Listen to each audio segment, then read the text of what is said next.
Assalamualaikum warahmatullahi wabarakatuh.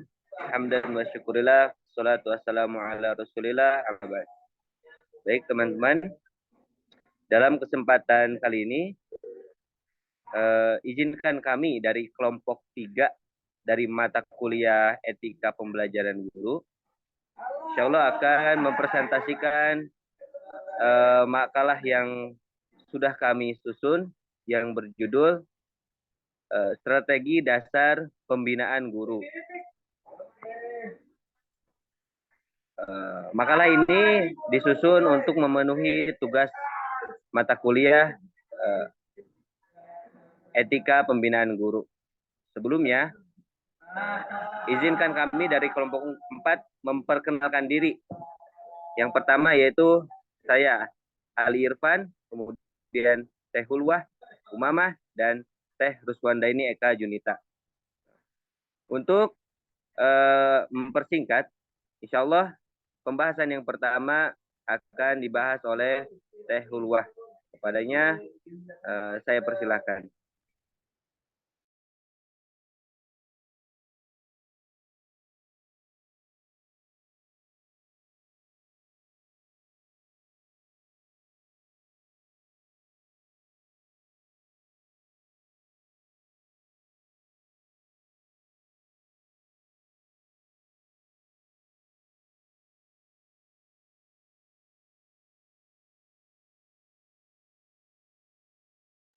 Mohon maaf Teh, mungkin suaranya.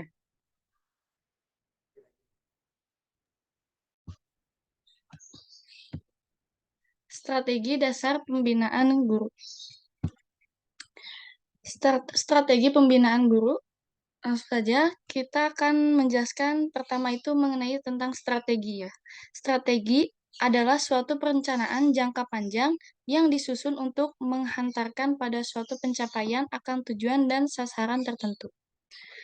Kemudian strategi pembinaan guru yaitu serangkaian usaha bantuan kepada guru, terutama bantuan yang berwujud layanan profesional yang diberikan oleh kepala sekolah, pemilik sekolah, pengawas, dan pembina lain untuk meningkatkan proses dan hasil belajar siswa.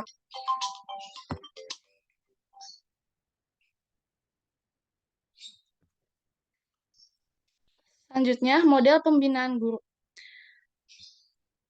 Ada 5 model pembinaan guru. Yang pertama yaitu pengembangan guru yang dipandu secara individual, yaitu para guru dapat menilai kebutuhan belajar mereka dan mampu belajar aktif serta mengarahkan diri sendiri. Para guru harus dimotivasi saat menyeleksi tujuan belajar berdasarkan penilaian personil dari kebutuhan mereka. Yang kedua, ada observasi atau penilaian. Observasi dan penilaian dari instruksi menyediakan guru dengan data yang dapat direferensikan dan dianalisis untuk tujuan peningkatan belajar siswa. Refleksi oleh guru pada prakteknya dapat ditingkatkan oleh observasi lainnya. Kemudian ada keterlibatan dalam suatu proses pengembangan. Dan yang keempat ada pelatihan atau training, yaitu ada teknik-teknik dan perilaku-perilaku yang pantas untuk ditiru guru dalam kelas. Guru-guru dapat merubah perilaku mereka dan belajar meniru perilaku dalam kelas mereka. Yang terakhir ada pemeriksaan atau inquiry, yaitu pengembangan profesional adalah studi kerjasama oleh para guru sendiri untuk permasalahan dan isu yang timbul dari usaha untuk membuat praktek mereka konsisten dengan nilai-nilai bidang pendidikan. Materi selanjutnya yaitu model pembinaan guru akan dibacakan oleh Teh Ruswandaini.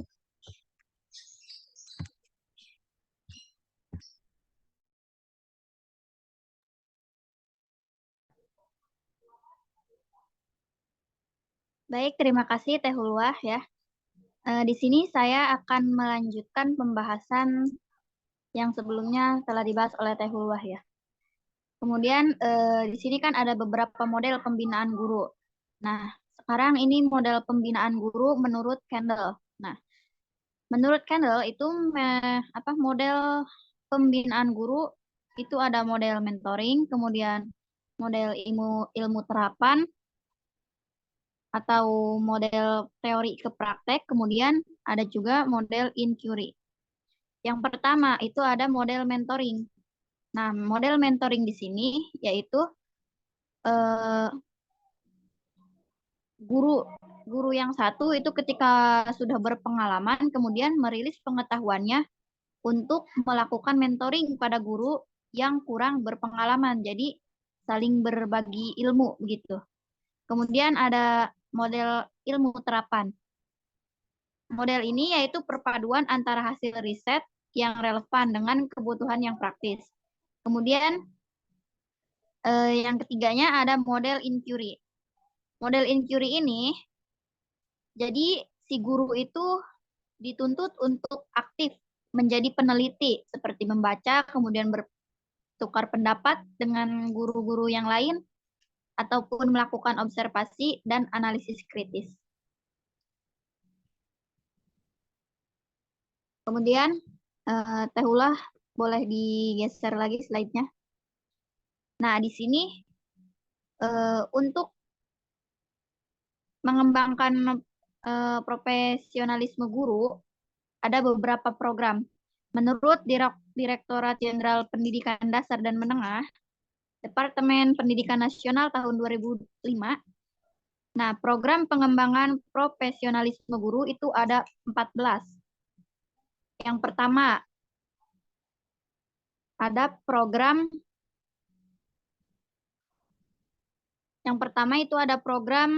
peningkatan kualifikasi pendidikan guru.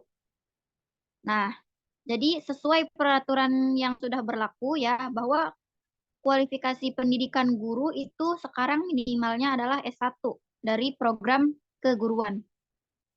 Nah, jadi program ini itu diperuntukkan untuk guru yang belum memiliki kualifikasi pendidikan minimal S1.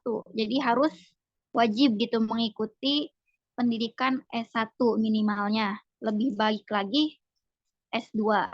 Kemudian yang kedua ada program penyetaraan dan sertifikasi. Program ini diperuntukkan bagi guru yang mengajar tidak sesuai dengan latar belakang pendidikannya atau tidak linear gitu ya, atau bukan berasal dari program pendidikan keguruan.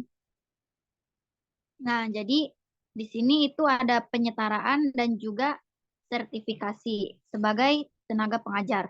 Yang ketiga ada program pelatihan terintegrasi berbasis kompetensi.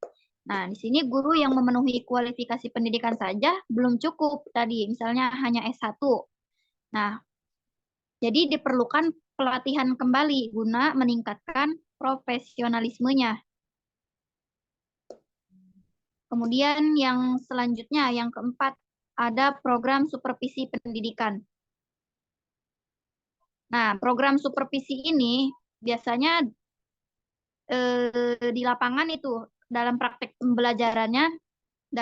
pembelajaran di kelas itu masih sering ditemui guru-guru yang tingkat profesionalismenya belum belum profesional lah gitu ya dalam proses belajar mengajarnya. Nah, jadi sehingga di sini diperlukan program supervisi. Biasanya supervisi itu dilakukan oleh kepala sekolah gitu. Mau itu berupa PKB, pengembangan keprofesian berkelanjutan gitu, ataupun melalui workshop gitu. Jadi guru-guru dibimbing, diarahkan bagaimana cara mengajar yang baik. Terus yang kelima ada program pemberdayaan atau MGMP, Musyawarah Guru Mata Pelajaran. Nah, ini adalah salah satu forum atau wadah kegiatan profesional guru mata pelajaran sejenis di masing-masing sekolah ataupun di luar sekolah juga gitu. Bukan hanya di sekolah itu.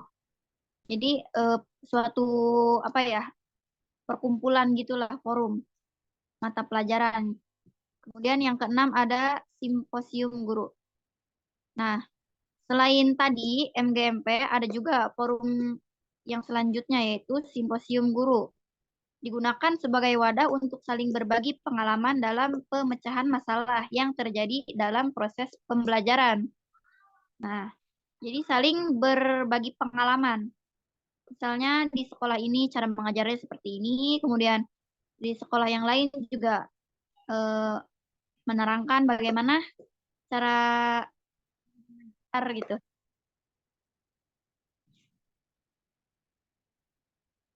Kemudian yang ketujuh ada program pelatihan tradisional. Nah, di sini ada berbagai program pelatihan ya.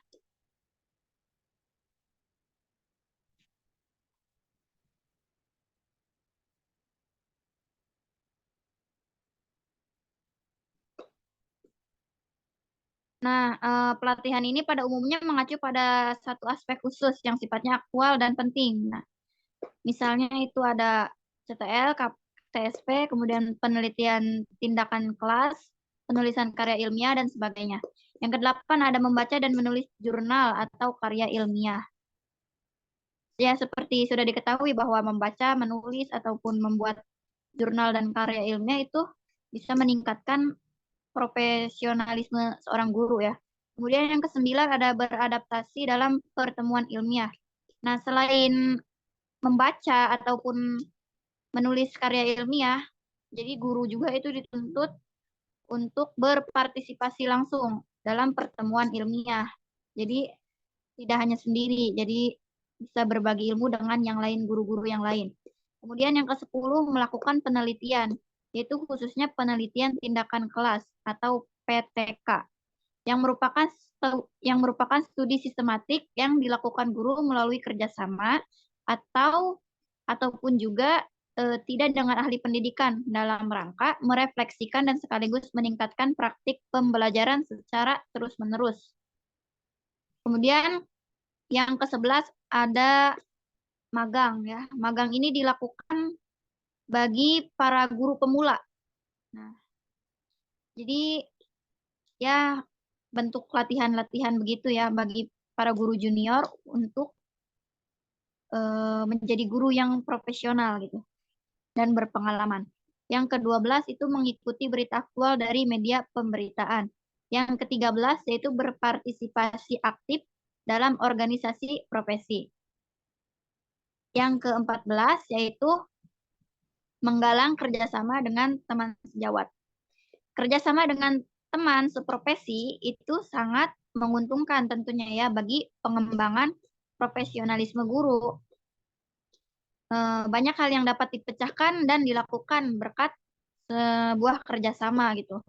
Seperti penelitian tindak kelas gitu, berpartisipasi dalam kegiatan ilmiah dan kegiatan profesional yang lainnya.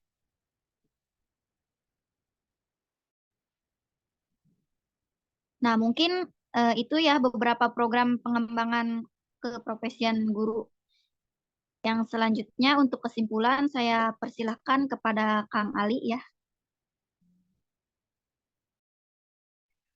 Baik, terima kasih untuk Teh Hulwah dan Teh Wanda yang sudah menjelaskan. Baik teman-teman,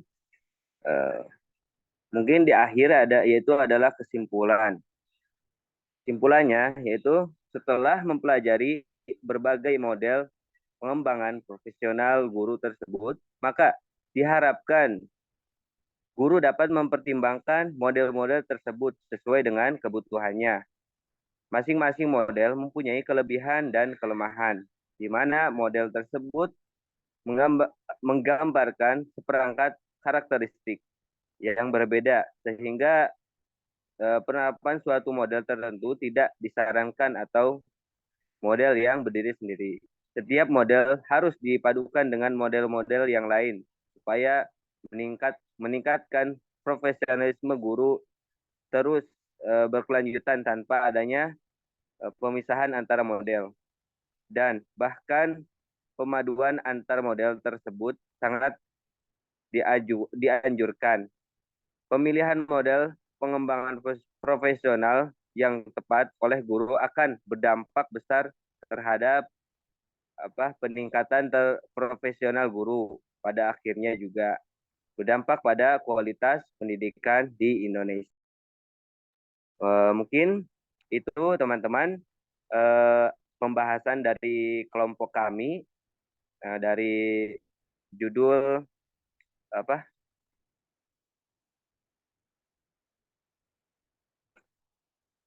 Judul Strategi Dasar Pembinaan Guru. Sebagai penutup, kami mohon maaf bila mana materi yang kami hadirkan kurang kurang lengkap dan kurang dipahami. Selebihnya nanti bisa bisa didiskusikan di forum selanjutnya. Sekian dari kelompok kami, kelompok berapa teh? Kelompok 4. Kelompok 4. Mohon maaf. Assalamualaikum warahmatullahi wabarakatuh.